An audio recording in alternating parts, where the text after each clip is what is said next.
Oke, selamat sore Bapak Ibu.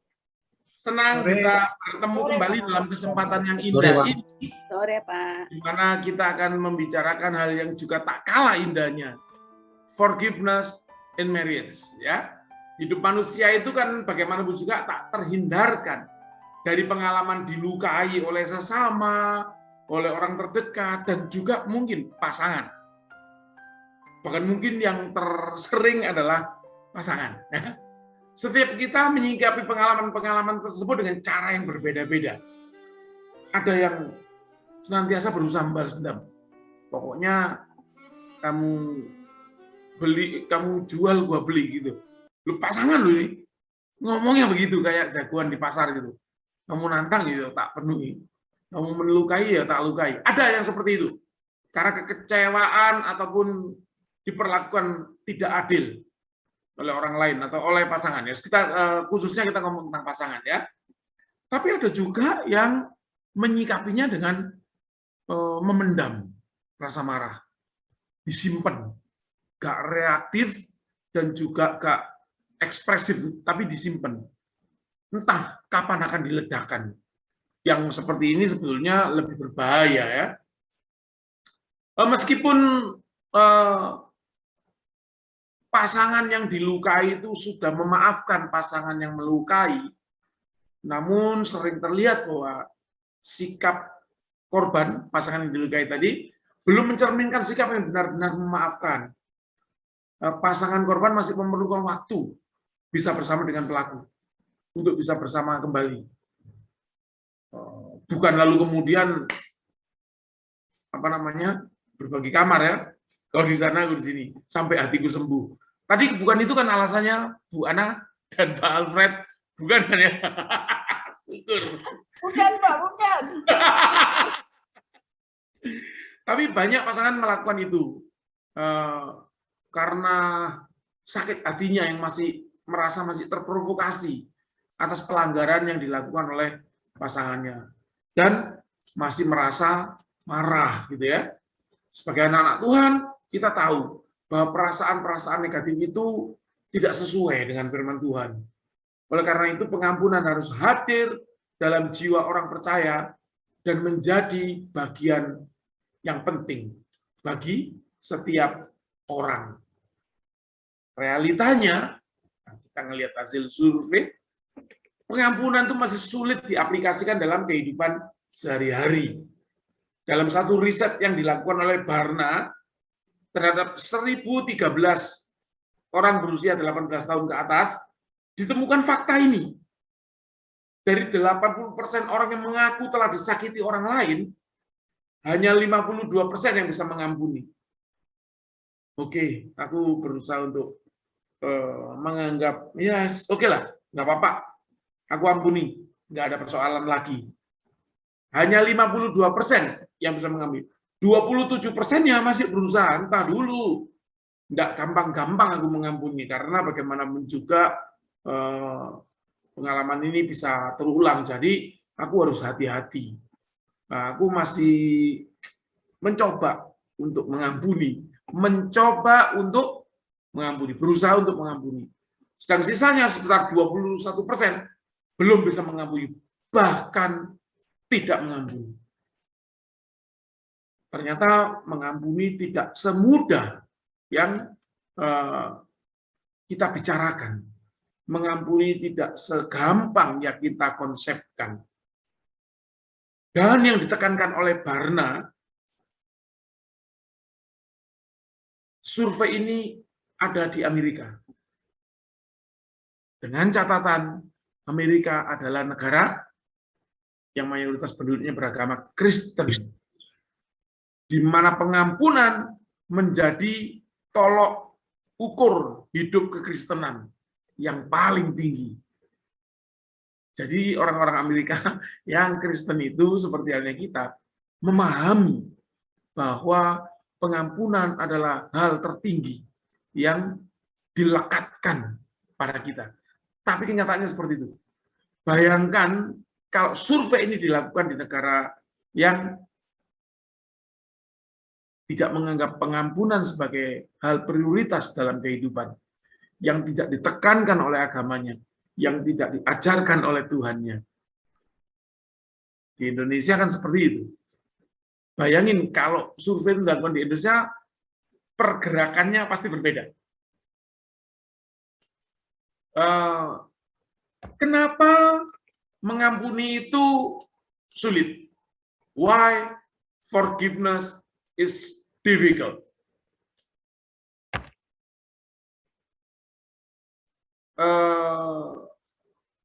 Kesulitan mengampuni disebabkan oleh berbagai faktor.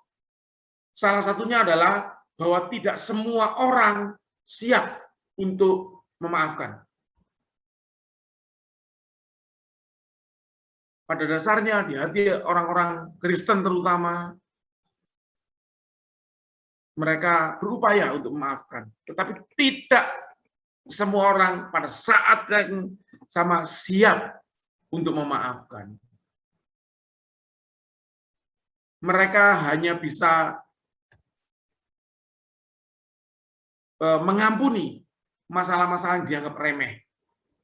Tetapi sulit, bahkan tidak bisa mengampuni masalah yang dianggap besar, terlalu menyakitkan, dan memberi dampak negatif yang parah. Bagi banyak orang, pengampunan itu terbatas. Bahkan pengampunan tidak dapat direalisasikan untuk pelanggaran-pelanggaran yang mengakibatkan kerusakan parah, seperti pembunuhan.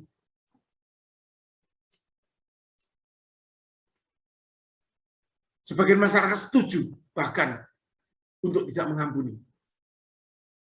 Tidak mengampuni tindakan-tindakan kejahatan seperti pembunuhan, kejahatan seksual, dan tindak kekerasan yang disengaja. Pendapat ini diambil dari survei yang dilakukan terhadap 1.025 orang itu, bahwa tindak kriminal yang tidak layak diampuni. 41% mereka menjawab pembunuhan, itu tidak layak diampuni. Yang 26% menjawab kejahatan seksual, itu tidak bisa diampuni. Dan 22% adalah tindak kekerasan yang disengaja. Terbatas. Ketidaksiapan mengampuni juga memanifestasikan dalam pengampunan yang bersyarat. Pengampunan yang diberikan apabila pelaku tidak lagi melakukan kesalahan.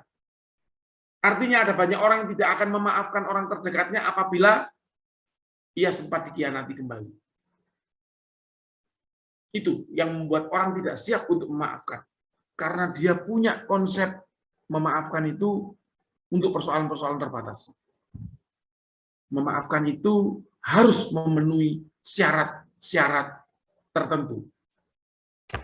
Kesulitan mengampuni juga disebabkan karena tidak memiliki konsep yang jelas tentang pengampunan. Banyak orang Kristen yang memiliki konsep pengampunan yang berbeda dengan Alkitab. Dan tidak jauh berbeda dengan masyarakat umum. Jadi mereka tidak mendasarkan konsep pengampunannya pada Alkitab. Mereka baru mau memberikan pengampunan bila ada itikat baik dari si pelaku. Disyarati juga. Faktor berikutnya adalah kebiasaan untuk tidak membicarakan tentang pengalaman yang menyakitkan. Jadi sulit menginisiasi pengampunan karena mencoba untuk menghindari persoalan utamanya. Kenapa ini timbul? Karena ketidakmampuan orang-orang tertentu dalam mengungkapkan pikiran dan perasaannya. Ketika peristiwa menyakitkan terjadi, korban akan menghindar, menarik, dan menutup komunikasi. Semua itu terlalu menyakitkan bagi dia. Semua penjelasannya menunjukkan bahwa pengampunan adalah hal yang sulit diaplikasikan. Membuktikan survei Barna tadi. Mengetahui alasan-alasan psikologisnya kenapa terjadi begitu. Pengampunan merupakan manifestasi kasih Allah sebenarnya yang dianugerahkan bahkan ketika kita masih berdosa. Roma 5 ayat 8 itu ngomong gitu ya. Allah itu mengampuni kita, mengasihi kita, bahkan ketika kita masih berdosa. Kalau kita mau merujuk kepada kasih Allah yang seperti itu, menjadi pertanyaan, apa alasan kita nggak mau mengampuni? Oleh karena itu, pengampunan yang diperkenan Allah adalah pengampunan yang bukan dari perubahan manusia, melainkan semata-mata berasal dari Allah. Apakah pengampunan yang kita berikan itu juga berdasarkan pengampunan yang dari Allah, yang tidak menetapkan syarat kepada orang-orang yang mau diampuni, yang tidak menetapkan batas-batas bagi hal-hal yang bisa diampuni atau tidak. Respon manusia yang sudah menerima anugerah pengampunan adalah mengerjakan anugerah itu dengan melakukan perintah Allah untuk saling mengampuni. Kenapa kita mengampuni? Karena kita sudah diampuni terlebih dulu. Kenapa kita mengampuni? Karena Allah mengampuni kita. Kenapa kita mengampuni? Kita menunjukkan, memanifestasikan kasih Allah di dalam kehidupan kita bersama sebagai pasangan. Mengerjakan anugerah itu dengan melakukan perintah untuk saling mengampuni. Pengampunan yang Allah mau bukan pengampunan menurut pemikiran atau ketentuan manusia. Syarat dan ketentuan berlaku. Ini ya yang tidak dikehendaki Allah. Syarat dan ketentuan berlaku. Manusia sering begitu ya. Jika saya tidak lagi disakiti, orang tersebut mau berubah, orang tersebut cukup layak diampuni, orang tersebut memberikan manfaat, baru saya mau mengampuni. Itu yang sering dibebankan oleh kita sebagai manusia di dalam berupaya untuk mengampuni. C.S. Lewis pernah mengatakan, forgiveness is a beautiful word until you have something to forgive.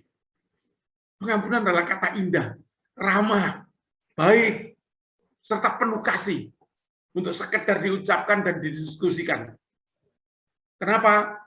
Ngomong tentang pengampunan itu membawa kesejukan bagi panasnya sebuah kondisi yang mungkin tak teratasi. Ia menyiratkan sebuah kebaikan Tuhan. Ia sangat menawan ketika sekedar menjadi wacana. Bagus kan kita ngomong-ngomong tentang pengampunan gitu. Namun ia tidak menjadi seenteng diucapkan manakala diberhadapan pada sebuah kenyataan yang menuntut kebesaran hati serta kelegawaan jiwa untuk melupakannya. Loh, sebentar, nggak gampang. Kita ngobrol tentang itu oke, gitu ya. Tapi kalau tiba-tiba saya harus melakukan itu, melupakan apa yang pasangan lakukan yang menyakiti saya, mengampuni, oh, no way, no way. Ada banyak hal yang harus disyaratkan. Itu yang sering terjadi pada kita. Tidak mempermasalahkan lagi, meskipun masih ada banyak konsekuensi yang masih harus diperhitungkan. Kenapa? Karena kita dirugikan, gak terima, gitu ya. Pengampunan menjadi hal yang tidak mudah ketika bersamanya disertai tuntutan untuk melupakan sesuatu. Itu ya yang kita pahami. Tetapi bagaimanapun juga Tuhan mengatakan, you must forgive. Jika masih memperdebatkan soal itu, is revenge a choice? Apakah balas dendam adalah pilihan? Bu Linda akan mengajak kita untuk membahas itu. Bu Linda, saya lanjutkan dulu ya. Bu Linda masih membantu Mama, mengasisteni Mama. Alkitab menceritakan indahnya pengampunan tentang Yusuf yang dijual kakak-kakaknya kepada pedagang-pedagang budak di Mesir. Ketika saatnya tiba, Yusuf punya kesempatan balas dendam. Saat kelaparan menyeret mereka harus ke Mesir. Mereka dapat gandum atau tidak, itu terserah Yusuf, tergantung dari Yusuf. Mereka mau dibiarkan pulang dengan selamat ke tempat Bapak Yakub, itu sangat tergantung pada Yusuf. Kalau Yusuf masih menyimpan dendam dan punya sakit hati yang sepertinya harus diperhitungkan, itu saat yang tepat. Yusuf punya kuasa. Namun alih-alih balas dendam, Yusuf mengampuni mereka dan memberikan kemurahan hati kepada mereka. Meskipun ya dengan ditakut-takuti ya pertamanya ya. Kalau dikasih piala, dituduh nyolong piala, lalu Simeon harus ditinggal. supaya Benyamin bisa dibawa. Lalu Benyamin harus tinggal supaya Bapak Yakub. Tapi Yusuf tidak punya motivasi balas dendam. Yusuf punya motivasi untuk ya bertemu dengan bapaknya. Caranya gimana? Ya sudah melalui cara itu. Ya. Lalu yang berikutnya, kisah pengampunan yang tidak kalah besarnya adalah perumpamaan tentang prodigal son, anak yang hilang, yang ada di Lukas 15 ayat 11 sampai 32. Perumpamaan yang diceritakan oleh Yesus. Ayah yang mengampuni anaknya yang tidak layak. Kisah yang diceritakan Yesus, pengampunan yang diberikan oleh ayah itu adalah motif-motif ilahi yang tidak begitu saja dapat tumbuh di hati kita sebagai manusia. Kalau kita adalah bapak itu, belum tentu loh kita dengan gampang menerima kembali anak yang hilang ini. Kemudian sabda Yesus di Matius 18 ayat 22 ketika menjawab pertanyaan Petrus untuk mengampuni orang. Yesus mengajarkan mengampuni tanpa adanya syarat dan ketentuan tertentu, serta tanpa limit. Ketika Yesus mengatakan 70 kali 70 itu bukan berarti kita harus mengampuni sampai 490 dan hanya itu. No. Itu menunjukkan bilangan yang besar, yang artinya sebetulnya tidak terbatas. Sampai kapan aku mengampuni? Ya, sampai pengampunan itu dirasa nggak perlu lagi. Sampai semuanya sudah oke. Sampai semuanya tidak lagi menjadi sebuah beban.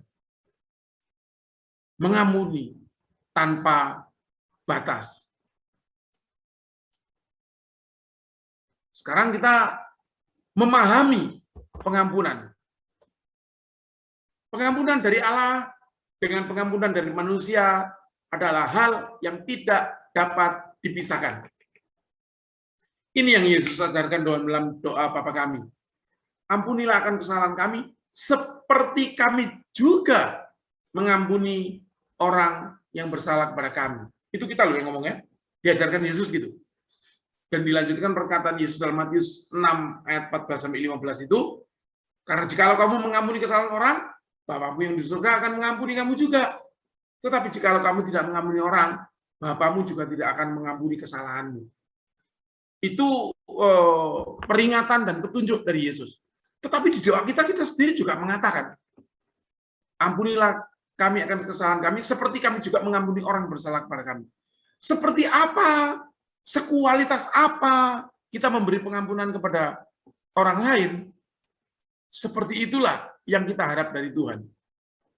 Jadi kalau kita tidak mengampuni, kita sebetulnya juga tidak berharap pengampunan dari Tuhan. Pengampunan sebagai pemberian telah kita terima terlebih dulu dari Allah. Oleh karenanya, ya jangan ragu-ragu mengampuni, gitu ya.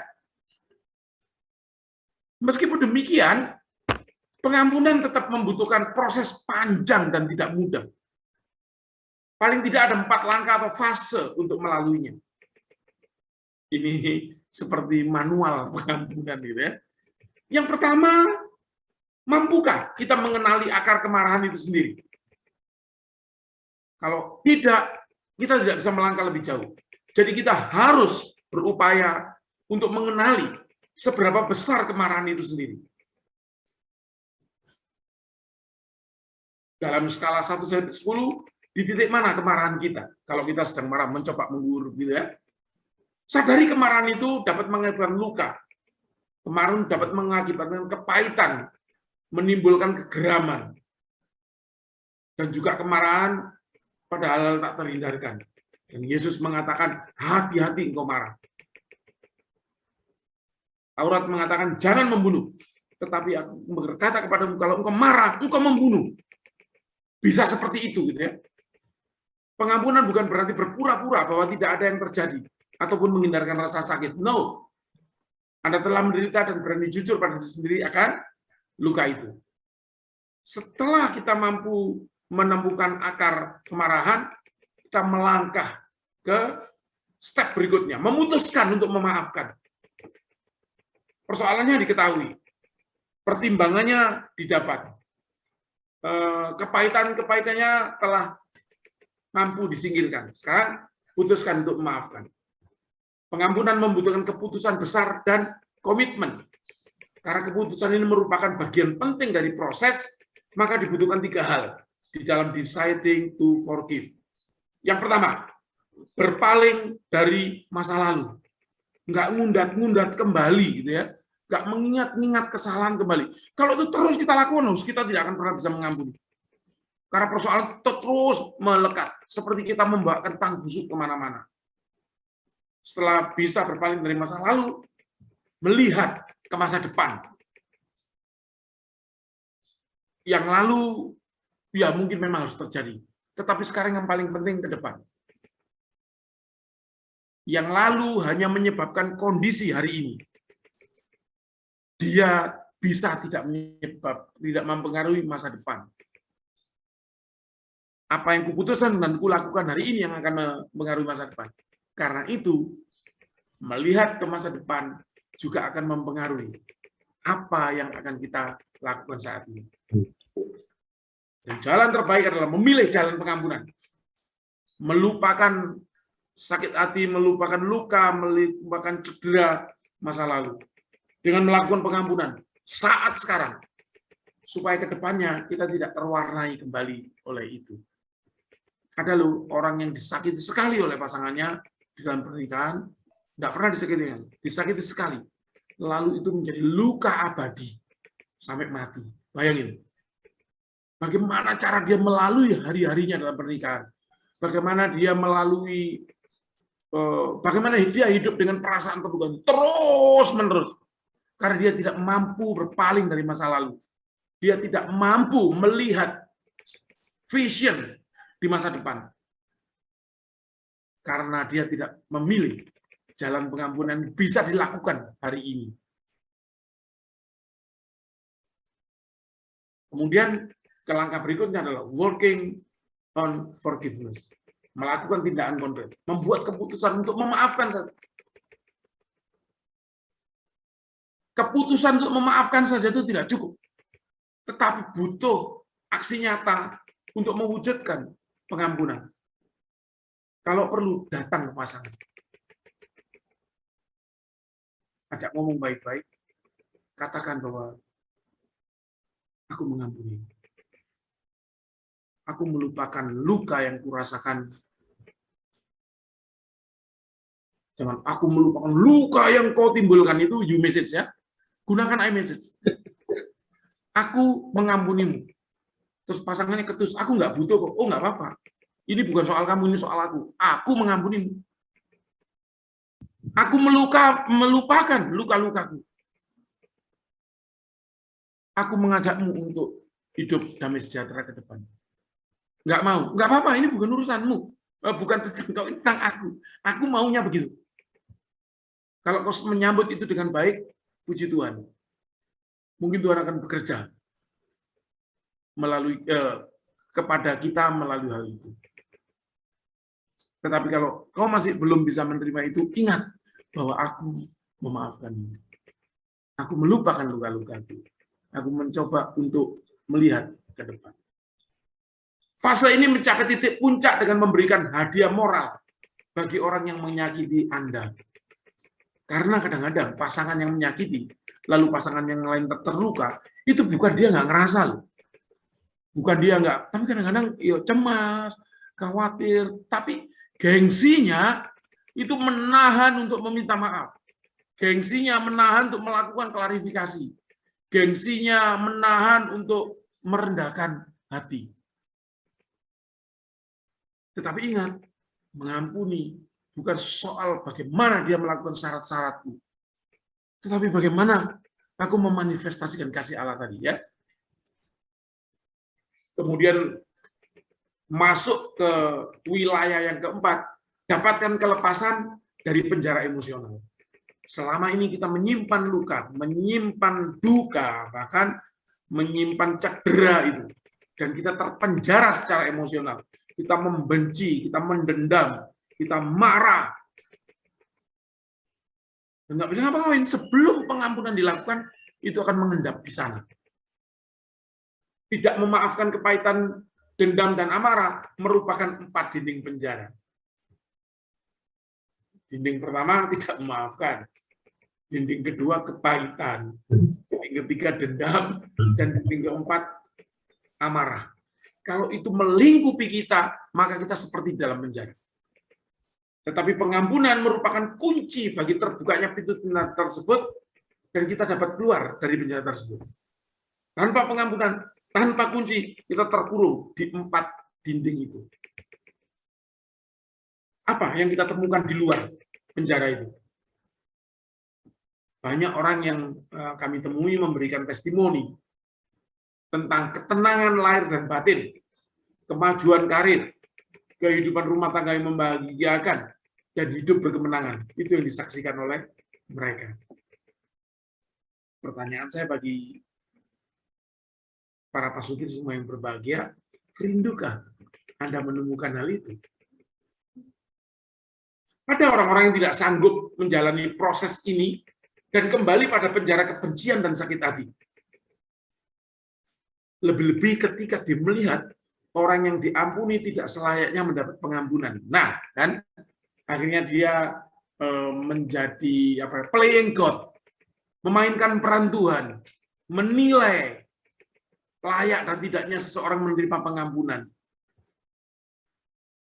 Tetapi sekali lagi, soal mengampuni bukan tentang orang yang kita ampuni, bukan tentang pasangan yang kita ampuni.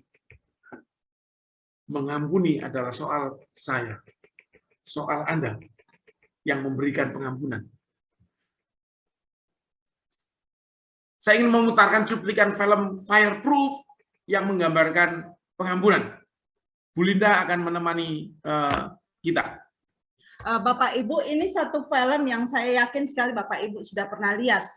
Judulnya Fireproof, tentang sepasang suami istri yang menjalani pernikahan, tetapi mereka sangat sibuk dan terjebak dengan kesibukan itu sendiri. Jadi si suami ini bekerja sebagai seorang pemadam kebakaran, dan istrinya Catherine itu bekerja di rumah sakit tenaga kesehatan. Karena mereka tidak punya waktu untuk bisa bersama-sama, yang satu pagi, yang satu malam, maka di satu titik mereka punya konflik yang sangat tinggi. Dan mereka memutuskan untuk divorce. Nah, ketika mereka bicara, Caleb bicara dengan papahnya, kemudian papahnya men-challenge dia, memberikan tantangan pada dia. Oke, kamu boleh divorce, tetapi setelah 40 hari tantangan. Jadi kamu sudah harus melakukan hal-hal ini, baru setelah itu kamu boleh divorce. Ayahnya kemudian memberikan satu buku. Buku itu berisi tantangan hari pertama sampai hari ke-40. Jadi Caleb selama ini memang memainkan peran sebagai orang yang sangat sibuk, dan dia ingin istrinya melakukan segala hal, entah itu laundry, beresin rumah, dan sebagainya. Tetapi dia juga belanja, dia juga sesekali cuci mobil. Catherine menuntut lebih daripada itu karena dia tidak punya stok tenaga, karena dia juga merawat ibunya sedang stroke. Nah, di satu titik itu kemudian ketika ayah mengatakan, oke, kamu boleh divorce, boleh bercerai, tapi setelah melalui tantangan 40 hari. Dengan buku kecil yang ayahnya berikan, Caleb harus melakukan itu kepada Catherine. Tetapi di hari ke-20, Caleb menyerah. Dan dia datangi ayahnya dengan mengatakan, aku menyerah. Aku sudah lakukan segalanya. Ini tadi cuplikan yang kita lihat. Aku sudah melakukan segalanya karena aku ingin menunjukkan kepada dia, aku peduli pada hubungan kami. Entah itu aku belikan bunga, kemudian aku ini bikin makan malam, tetapi semua itu seperti sedang meludahi wajahku. Ya, tadi dia katakan. Kemudian si ayah itu mengatakan, jadi apa yang membuat kamu marah? Dan ayahnya, dia mengatakan, bagaimana saya bisa menunjukkan cinta berulang-ulang, dan dia terus-menerus seperti itu kepadaku. Responnya kayak begitu, buruk sekali. Kemudian si ayah mendekat ke salib dan mengelus-elus salib itu. Caleb di situ seperti dipukul ya, seperti merasa ditegur keras oleh ayah dan mengatakan, enggak, bukan itu ayah. Padahal di dalam tantangan itu di bawahnya itu selalu ada ayat Alkitab yang dilewatkan Kaleb setiap hari. Dia hanya fokus pada apa yang harus aku lakukan kepada Catherine. Nah dia bilang, oh bukan itu masalahnya ayah, bukan itu. Nah ayahnya mengatakan, kamu baru saja nanya kepada aku. Bagaimana seseorang bisa menunjukkan cinta berulang kali, terus-menerus, dan mereka terus-menerus juga ditolak. Itu semua karena kamu nggak bisa mencintai dia. Karena kamu nggak bisa memberikan apa yang nggak kamu miliki. Dan ayah kemudian bercerita bagaimana buku itu sebetulnya berkisah tentang dia dan ibunya. Tetapi kebalikannya, ibunya lah yang melakukan tantangan itu selama 40 hari sebelum mereka memutuskan untuk bercerai. Jadi akhir kisah memang milestone-nya film ini adalah Kaleb menyadari bahwa apa yang dia lakukan itu bukan untuk mengejar kepuasan dia untuk Catherine itu sendiri, tetapi punya kesadaran bahwa ada pengampunan dari Allah yang dia terima untuk melakukan itu kepada Catherine. Film ini indah sekali tentang pengampunan, isinya tentang pengampunan, dan Bapak Ibu di dalam pernikahan memang tidak mudah. Ketika kita mengampuni pasangan kita yang melukai kita. Di ruang konseling ada seorang istri yang mengatakan, aku tidak mampu lagi mengampuni. Setiap dibilang maaf, selalu ada lagi kisah lain. Setiap dibilang maaf, selalu ada kisah lain. Dan itu melukai aku semakin dalam. Sementara si suami mengatakan, dia tidak pernah mengerti aku. Betapa sulitnya minta maaf ketika aku minta maaf. Sesuatu yang aku tidak masuk ke situ. Aku tidak pernah membayangkan betapa wanita itu sangat egois. Nah, Bapak Ibu, di dalam satu buku yang ditulis oleh Gary Chapman, berjudul Five Love Language of Apology, itu berkisah tentang 5 tipe pernyataan kita untuk minta maaf atau cara kita untuk menuntut maaf kepada orang lain. Ini adalah ya Bapak Ibu ya, bukan level, tetapi lebih kepada bahasa pengampunan kita kepada orang lain, bahasa kita menuntut pengampunan orang lain kepada kita. Yang pertama sekali itu disebut regret, jadi kayak orang minta maaf dan kita merasa menyesal dengan itu, sorry gitu. Tetapi sorry itu dengan dasar bukan light, bukan sesuatu yang dangkal, tetapi menunjukkan kita itu memang menyesal. Bahasa yang kedua itu bagaimana kita mau untuk mengakui kesalahan kita. Jadi tidak hanya bilang sorry saja, tapi maaf ya, aku tadi ninggalin ini dan aku tahu sekali kalau aku bawa mobil sana, padahal aku nggak ngerti kamu apa itu hari ini. Sorry ya, kamu padahal sudah dari tadi malam nyiapin dan bensinnya. Sementara yang satu lagi enggak. Jadi ada satu keinginan untuk mengakui kesalahan kita sendiri. Nah, bahasa pengampunan yang ketiga menurut Gary Chapman tadi adalah bagaimana kita menunjukkan penyesalan kita dengan mau mengganti, mau melakukan restitusi. Jadi ada penggantian dari itu. Entah itu bicara soal makan malam atau janji yang kita lupakan atau hal-hal lainnya. Yang keempat itu bicara tentang sesuatu yang kemudian kita jadi gender penting itu adalah bagaimana kita mau berubah untuk tidak melakukan kesalahan yang sama. Ada beberapa dari kita yang misalnya kita sudah melupakan janji kepada pasangan kita, entah kita lupa bahwa kita berkali-kali mengatakan iya nanti kita ke rumah mama misalnya ya. Tetapi kita saking sibuknya nggak bisa ke rumah orang tua. Nah, ketika istri kita misalnya mengingatkan, terus kita bilang, iya sorry, aku kan udah minta maaf, Tetapi tidak ada keinginan untuk berubah. Maka biasanya pasangan kita akan mengatakan, kamu cuma ngomong doang, omdo. Tetapi yang kelima adalah sampai kepada titik kita minta orang itu mengakui bahwa saya memaafkanmu. Nah, siapa kita dengan 5 jenis bahasa pengampunan ini? Apakah kita cukup sampai di yang penyesalan saja dan tidak perlu sampai kita menuntut pasangan kita itu mengatakan, iya, saya mengampuni kamu, aku maafin kamu kok. Atau misalnya sampai kepada titik yang dia memang menuntut kita untuk berubah dan tidak melakukan hal yang sama lagi. Atau jangan-jangan bagi kita, sorry itu hanya untuk sesuatu yang ya formalitas. Ada banyak sekali. Bapak Ibu yang hadir di ruangan sore ini sangat luar biasa di dalam pernikahannya, tetapi ada banyak sekali pasangan-pasangan yang sulit sekali bergerak dengan relasi yang utuh karena sudah tidak mampu lagi menerima pasangannya seperti ketika mereka mencintai pertama kali. Kenapa? Karena memang merasa bahwa kesalahan-kesalahan yang dilakukan pasangan itu sudah tidak ada lagi tempatnya di dalam hatinya. Sudah tidak mampu lagi dia menerima pasangannya seperti semula. Dan jalan satu-satunya biasanya berekor pada emotional divorce. Jadi tidak bercerai, tapi mereka akan diam-diaman.